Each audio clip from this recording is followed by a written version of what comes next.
প্রিয় দর্শক, ইতিহাসের খোঁজে চ্যানেলে আপনাদের সকলকে স্বাগতম। আজ আমরা আলোচনা করব ইসলাম ধর্মের একটি অত্যন্ত গুরুত্বপূর্ণ ও অলৌকিক ঘটনা মেরাজ সম্পর্কে। মেরাজ হলো মহানবী হজরত মুহাম্মদ সাল্লাল্লাহু আলাইহি ওয়াসাল্লাম এর স্বর্গীয় ভ্রমণের ঘটনা। এটি ইসলামের ইতিহাসে একটি অত্যন্ত গুরুত্বপূর্ণ ঘটনা, যা মুসলমানদের বিশ্বাস ও আধ্যাত্মিকতার একটি মূল স্তম্ভ হিসেবে বিবেচিত হয়। মেরাজের সঠিক তারিখ নিয়ে ঐতিহাসিকদের মধ্যে কিছুটা মতভেদ রয়েছে, তবে অধিকাংশ ইসলামী স্কলার মনে করেন এটি ঘটেছিল নবুয়তের 11তম বছরে, হিজরতের প্রায় 18 মাস আগে। বেশিরভাগ ঐতিহাসিক মনে করেন এটি ছিল রজব মাসের 27 তারিখ। এই সময়টি ছিল মহানবী হজরত মুহাম্মদ সাল্লাল্লাহু আলাইহি সাল্লাম এর জীবনের একটি অত্যন্ত কঠিন পর্যায়। তিনি সম্প্রতি তার প্রিয় স্ত্রী হজরত খাদিজা রাদিয়াল্লাহু আনহু এবং চাচা আবু তালিবকে হারিয়েছিলেন। এই দুজন ছিলেন তার জীবনের দুই মজবুত স্তম্ভ, যারা তাকে সর্বদা সমর্থন এবং সাহায্য করতেন। মক্কার মুশরিকরা তার উপর ক্রমাগত নির্যাতন চালাচ্ছিল, তার দাওয়াতি কাজ বাধাগ্রস্ত হচ্ছিল। এমনকি তায়েব শহরে গিয়েও তিনি প্রত্যাখ্যাত হয়েছিলেন। সেখানকার লোকেরা তার উপর পাথর নিক্ষেপ পর্যন্ত করেছিল। এই পরিস্থিতিতে মহান আল্লাহ তাআলা তার প্রিয় হাবিবকে সান্ত্বনা দেওয়ার জন্য এবং তার মর্যাদা বৃদ্ধি করার জন্য মেরাজের মতো একটি অলৌকিক ঘটনার আয়োজন করলেন। মেরাজের রাতে মহানবী হজরত মুহাম্মদ সাল্লাল্লাহু আলাইহি ওয়াসাল্লাম কাবা শরীফের পাশে হিজর ইসমাইলে শুয়েছিলেন। কিছু বর্ণনা মতে তিনি তখন জাগ্রত ছিলেন, আবার কিছু বর্ণনায় বলা হয়েছে তিনি ঘুমিয়েছিলেন। এ সময় জিবরাইল আলাইহিস সালাম এসে তাকে ডাকলেন। জিবরাইল আলাইহিস সালাম মহানবী হজরত মুহাম্মদ সাল্লাল্লাহু আলাইহি সাল্লাম এর বক্ষ বিদীর্ণ করে তা পবিত্র জমজমের পানি দিয়ে ধুয়ে দিলেন। এরপর তার হৃদয়কে ঈমান ও হিকমত দ্বারা পরিপূর্ণ করলেন। এই ঘটনাটি মহানবী সাল্লাল্লাহু আলাইহি সাল্লামের জীবনে আরও দুইবার ঘটেছিল। প্রথমবার তার শৈশবে এবং দ্বিতীয়বার নবুয়ত প্রাপ্তির সময়। এর মাধ্যমে আল্লাহ তাআলা তার হাবিবকে পবিত্র করেছিলেন এবং তাকে আসন্ন মহান ঘটনার জন্য প্রস্তুত করেছিলেন। এরপর জিবরাইল আলাইহিস সালাম একটি সাদা রঙের বাহন নিয়ে এলেন, যার নাম ছিল বুরাক। ইতিহাসে এর বর্ণনা এইভাবে দেয়া হয়েছে, এটি ছিল খচ্চর থেকে বড় কিন্তু গাধা থেকে ছোট, সাদা রঙের একটি জন্তু। এর প্রতিটি পদক্ষেপ দৃষ্টির সীমানা পর্যন্ত পৌঁছাতো।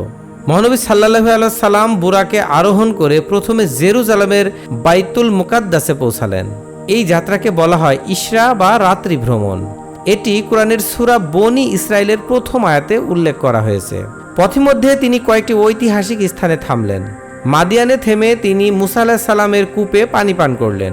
বাইতুল লাহমে থেমে তিনি নামাজ আদায় করলেন, যেখানে ঈসা আলাইহিস সালাম জন্মগ্রহণ করেছিলেন। বাইতুল মুকাদ্দাসে পৌঁছে মহানবী হজরত মুহাম্মদ সাল্লাল্লাহু আলাইহি সাল্লাম সকল নবী রাসূলের ইমামতি করে 2 রাকাত নামাজ পড়লেন। এটি ছিল একটি ঐতিহাসিক মুহূর্ত, যেখানে সকল নবী রাসূল একত্রিত হয়েছিলেন এবং তাদের সর্বশ্রেষ্ঠ ইমাম মুহাম্মদ সাল্লাল্লাহু আলাইহি সাল্লামের পিছনে নামাজ আদায় করেছিলেন। এরপর শুরু হলো তার স্বর্গীয় ভ্রমণ, যাকে বলা হয় মেরাজ। জিবরাইল আলাইহিস সালাম মহানবী সাল্লাল্লাহু আলাইহি সাল্লামকে নিয়ে আকাশের দিকে উঠতে লাগলেন। মহানবী সাল্লাল্লাহু আলাইহি সাল্লাম সপ্ত আকাশ ভ্রমণ করলেন। প্রতিটি আকাশে তিনি বিভিন্ন নবীর সাথে সাক্ষাৎ করলেন। প্রথম আকাশে আদম আলাইহিস সালাম, দ্বিতীয় আকাশে হযরত ঈসা আলাইহিস সালাম ও ইয়াহিয়া আলাইহিস সালাম, তৃতীয় আকাশে হযরত ইউসুফ আলাইহিস সালাম, চতুর্থ আকাশে হযরত ইদ্রিস আলাইহিস সালাম, পঞ্চম আকাশে হযরত হারুন আলাইহিস সালাম, ষষ্ঠ আকাশে হযরত মুসা আলাইহিস সালাম এবং সপ্তম আকাশে হযরত ইব্রাহিম আলাইহিস সালাম। প্রত্যেক নবীর সাথে তিনি কথা বললেন এবং সালাম বিনিময় করলেন। এটি ছিল নবীদের মধ্যে একটি অভূতপূর্ব মিলন, যা প্রমাণ করে যে সকল নবী রাসূলের বার্তা একই ছিল এবং তারা সবাই একই ঈমানের উপর প্রতিষ্ঠিত ছিলেন। সপ্তম আকাশে মহানবী সাল্লাল্লাহু আলাইহি সাল্লাম দেখলেন বাইতুল মামুর। এটি হলো স্বর্গীয় কাবা, যা ঠিক পৃথিবীর কাবার উপরে অবস্থিত। প্রতিদিন 70,000 ফেরেশতা এখানে তাওয়াফ করেন এবং তারপর আর কখনো ফিরে আসার সুযোগ পান না। এরপর তিনি পৌঁছালেন সিদরাতুল মুনতাহায়, যা ছিল সৃষ্টির সীমানা। এরপরে কোনো সৃষ্টিজীবের প্রবেশাধিকার নেই, এমনকি জিবরাইল আলাইহিস সালামও এখানে থেমে গেলেন। হাদিসে সিদরাতুল মুনতাহার বর্ণনা এভাবে দেওয়া হয়েছে, এর পাতাগুলো ছিল হাতির কানের মতো এবং ফলগুলো ছিল বড় বড় কলসির মতো। এটি ছিল এত সুন্দর যে মহানবী সাল্লাল্লাহু আলাইহি সাল্লাম বলেছেন, আমি এর বর্ণনা দিতে অক্ষম। আল্লাহর সাথে সাক্ষাৎ ও কথোপকথনের পর্যায়ে সিদরাতুল মুনতাহার পর মহানবী সাল্লাল্লাহু আলাইহি সাল্লাম আল্লাহ তাআলার সান্নিধ্যে পৌঁছালেন। এখানে তিনি আল্লাহর সাথে সরাসরি কথা বললেন। এই ঘটনাটি এতই মহান ও রহস্যময় যে এর বিস্তারিত বর্ণনা করা যায় না। পবিত্র কোরআনে এই ঘটনার উল্লেখ করা হয়েছে। তখন তিনি আরও নিকটবর্তী হলেন, অতঃপর আরও নিকটে এলেন, অতঃপর তিনি 2 ধনুকের ব্যবধান অথবা তারও নিকটবর্তী হলেন। এই সাক্ষাতের বিবরণ মহানবী সাল্লাল্লাহু আলাইহি সাল্লাম কাউকে বলেননি। এটি ছিল আল্লাহ ও তার মধ্যকার একটি ব্যক্তিগত মুহূর্ত। মেরাজের সময় মহানবী সাল্লাল্লাহু আলাইহি সাল্লাম জান্নাত ও জাহান্নাম দর্শন করেন। তিনি দেখেন জান্নাতে অধিকাংশ গরিব লোক প্রবেশ করছে আর জাহান্নামে অধিকাংশ নারী রয়েছে যারা কৃতজ্ঞতা প্রকাশ করে না। তিনি জান্নাতের নদী, প্রাসাদ ও অন্যান্য নিয়ামত দেখেন। জাহান্নামে তিনি বিভিন্ন ধরনের শাস্তি দেখেন যা বিভিন্ন পাপের জন্য নির্ধারিত। মেরাজের সবচেয়ে গুরুত্বপূর্ণ ফলাফল ছিল দৈনিক 5 ওয়াক্তের নামাজ আদায় করা। প্রথমে আল্লাহ তাআলা 50 ওয়াক্ত নামাজ ফরজ করেন। ফেরার পথে মুসা আলাইহিস সালাম মহানবী সাল্লাল্লাহু আলাইহি সাল্লামকে পরামর্শ দেন যে এটি উম্মতের জন্য কঠিন হবে। তার পরামর্শে মহানবী সাল্লাল্লাহু আলাইহি সাল্লাম বারবার আল্লাহর কাছে ফিরে যান এবং অবশেষে এটি 5 ওয়াক্তে কমিয়ে আনেন। আল্লাহ বলেন এটি 5 ওয়াক্ত, কিন্তু এর সওয়াব 50 ওয়াক্তের সমান। এটি প্রমাণ করে আল্লাহর অসীম দয়া ও করুণা। সমস্ত ঘটনা শেষে মহানবী সাল্লাল্লাহু আলাইহি সাল্লাম মক্কায় ফিরে আসেন। সকাল হতেই তিনি কুরাইশদের কাছে মেরাজের ঘটনা বর্ণনা করেন। অধিকাংশ কুরাইশ এই ঘটনাকে অবিশ্বাস করে। তারা মহানবী সাল্লাল্লাহু আলাইহি সাল্লামকে বাইতুল মুকাদ্দাসের বর্ণনা দিতে বলেন, যেখানে তিনি কখনো যাননি। আল্লাহ তাআলা মহানবী সাল্লাল্লাহু আলাইহি সাল্লামের সামনে বাইতুল মুকাদ্দাসের দৃশ্য উপস্থিত করেন, যার মাধ্যমে তিনি সঠিকভাবে এর বর্ণনা দিতে সক্ষম হন।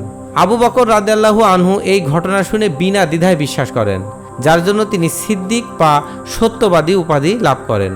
মেরাজের ঘটনা যদিও একটি মুজিজা বা অলৌকিক ঘটনা, তবু এর কিছু বিজ্ঞানসম্মত ব্যাখ্যা দেয়া যেতে পারে।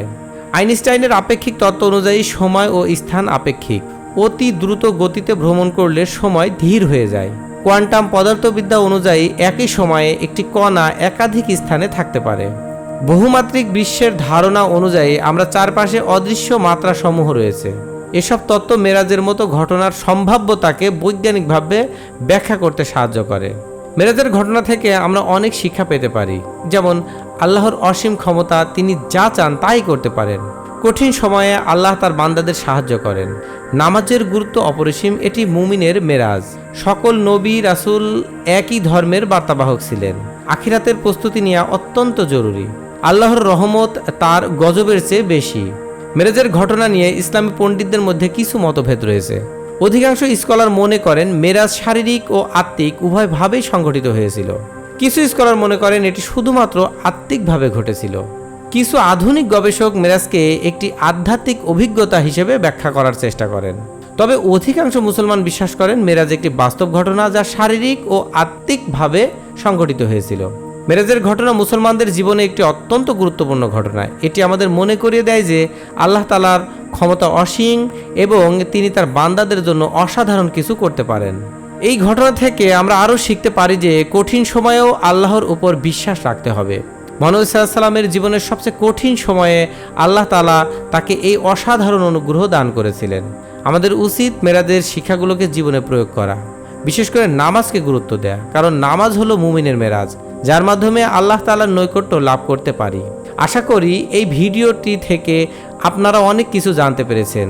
যদি আপনারা এই ধরনের আরও ঐতিহাসিক ও ধর্মীয় ভিডিও পেতে চান বা দেখতে চান, তাহলে আমাদের চ্যানেলটি সাবস্ক্রাইব করুন আর অবশ্যই নোটিফিকেশনের বেল আইকনটিতে চাপ দিবেন। দেখা হবে পরবর্তী ভিডিওতে। ততক্ষণ ভালো থাকবেন। ধন্যবাদ।